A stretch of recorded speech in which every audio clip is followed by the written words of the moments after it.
La Revolución cubana.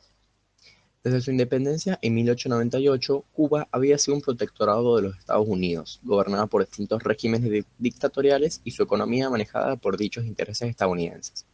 Tras largos años de lucha contra el gobierno de Fulgencio Batista, en enero de 1959 la revolución sería realidad, y así el nuevo gobierno realizaría transformaciones radicales como reformas, expropiación de monopolios, etc.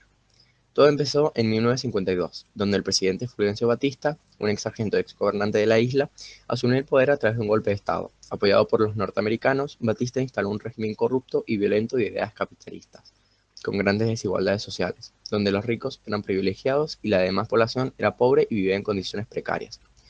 Paralelamente a esto ocurrían huelgas y revueltas, siempre partiendo del proletariado y del movimiento estudiantil.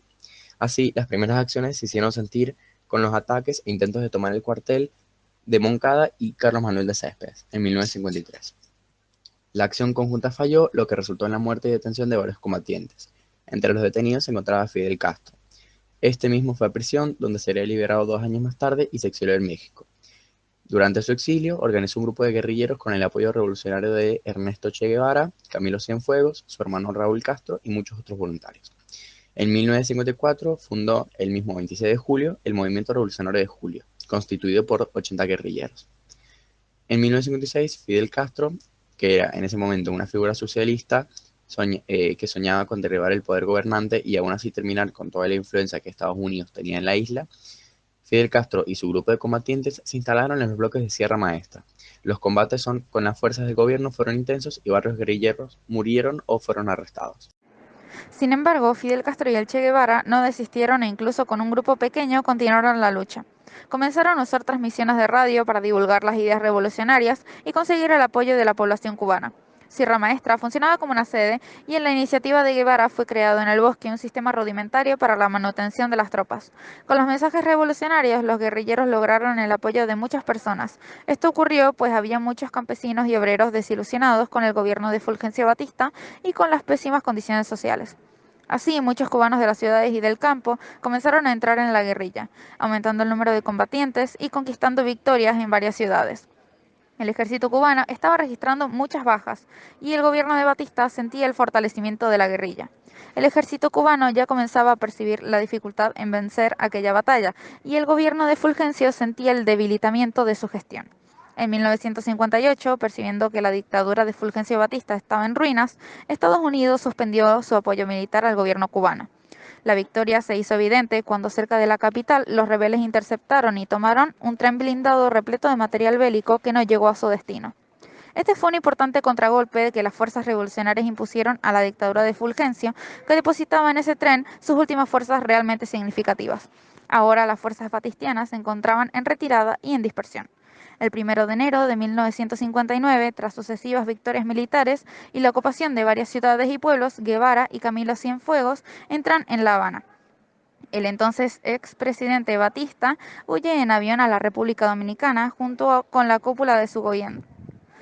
Fidel llega a la capital el 8 de enero siendo recibido con gran manifestación popular. Cuba después de la Revolución de 1959.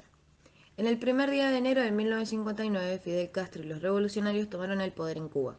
Luego de la derrota, Fidel Castro se tituló primer ministro y poco a poco fue concentrando el poder en sí. Algunas medidas iniciales del nuevo gobierno fueron la realización de reformas, acabando con los grandes latifundios existentes en la isla, y la nacionalización de empresas extranjeras, afectando directamente los intereses de Estados Unidos en la isla. En enero de 1961, los Estados Unidos rompen relaciones diplomáticas con Cuba, y en abril de ese año se llevó a cabo un ataque contrarrevolucionario que contó con el apoyo de la CIA contra el gobierno de Fidel, en la bahía de Cochinos, ubicada en el suroccidente de Cuba, donde Estados Unidos logró invadirla. Las tropas de Fidel Castro lograron neutralizar el ataque. Luego de esto, Fidel Castro alineó a Cuba a la Unión Soviética, declarando a Cuba como una nación socialista. Comenzó así un proceso revolucionario caracterizado por el tradicional nacionalismo cubano y con un gran consenso entre la población. Sin embargo, en muy poco tiempo, Castro impulsó un giro autoritario de un fuerte contenido personalista y marcado por su liderazgo y su carisma. El antiimperialismo y el nacionalismo se convirtieron en los ejes del discurso revolucionario. Patria o muerte es la primera consigna del régimen, que adoptó el marxismo, el leninismo y Castro señaló que en Cuba solo se podía ser revolucionario si se era comunista. Tras su integración en el bloque soviético, Cuba puso en marcha políticas igualitarias para construir el socialismo.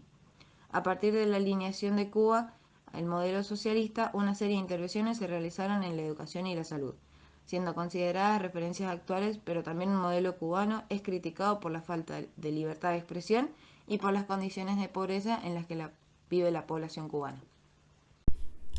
Principales consecuencias de la Revolución cubana: prohibición del comercio entre Cuba y Estados Unidos y consecuente ruptura de relaciones diplomáticas, expropiación de bienes ciudadanos estadounidenses, nacionalización de bancos y empresas, reforma agraria, reforma en los sistemas de educación y salud, expulsión de Cuba de la Organización de los Estados Americanos, acusado de difundir la subversión en todo el continente, fundación del Partido Comunista Cubano por parte de Fidel Castro. La crisis de los misiles. Después de la alineación con el modelo soviético, Cuba fue también el escenario de una de las mayores tensiones del periodo conocido como la crisis de octubre o crisis de los misiles. A principios del año 1960 se intentó ejecutar un proyecto de instalación de misiles de medio alcance en la isla. Las armas nucleares soviéticas se instalaron en suelo cubano, noticia la cual llegó rápidamente al conocimiento del gobierno estadounidense como una amenaza intolerable. El mundo estuvo muy cerca de un enfrentamiento nuclear en 1962. Sin embargo, las negociaciones secretas evitaron que un evento potencialmente catastrófico ocurriera. La URSS aceptó retirar sus misiles de la isla caribeña con la garantía de que Estados Unidos no atacaría Cuba y viceversa, además de la retirada de los misiles estadounidenses instalados en Turquía. Mucho después, por el empeoramiento de la salud de Fidel Castro en 2007, pasó el gobierno del país a su hermano Raúl Castro, que pasó a ser gobernante oficial de Cuba en el mes de febrero del año siguiente. La revolución de Cuba y central socialismo incendió el mundo en la década del 60, con el éxito de la revolución. La izquierda latinoamericana pasó a creer que sería posible llegar al poder.